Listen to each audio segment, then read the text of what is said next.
నేను మీ పక్క పల్లెటూరు రమాదేవిని. ఇప్పుడు వచ్చేసి అమ్మ ఏం వండుతున్నావా?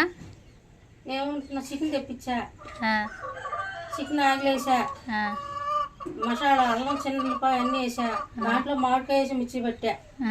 ఇప్పుడు మామిడికాయతో చికెన్ చేయబోతుందండి. అసలు మ్యాటర్ అదనమాట. ఇక అది మిక్సీ అయితే పట్టేసాము. అల్లం చిన్నపాయలు మామిడికాయ మిక్సీ అయితే పట్టేసాము. ఇక ఇప్పుడు కూర అయితే వండుతుంది, అమ్మ వండుతుంది. అందుకని వీడియో షేర్ చేస్తున్నాను మీకు.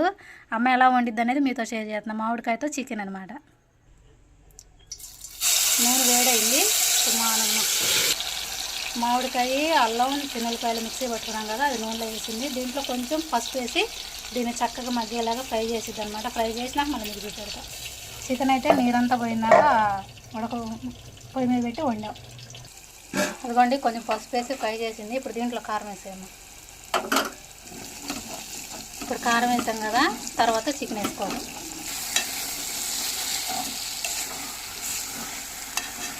అదిగోండి, కారం వేసినాక చికెన్ అది వేసి తిప్పాం కదా, మగ్గనిచ్చినాక ఒక పక్క నీళ్ళు వేసుకుందాం. అదిగోండి, నీళ్ళు పోసాం కదా, కొంచెం దగ్గరగా అయిందాక ఉడకనిద్దాం. అదిగోండి, చికెన్ అయితే అయిపోయింది. దీంట్లో ధనియాల పొడి కూడా వేసేసాను. ఇక లాస్ట్ అనమాట. కూర అయితే చక్కగా వచ్చేసింది. అన్నం తినేటప్పుడు చూపెడతాం మళ్ళీ మీకు. కూర అయితే అయిపోయింది.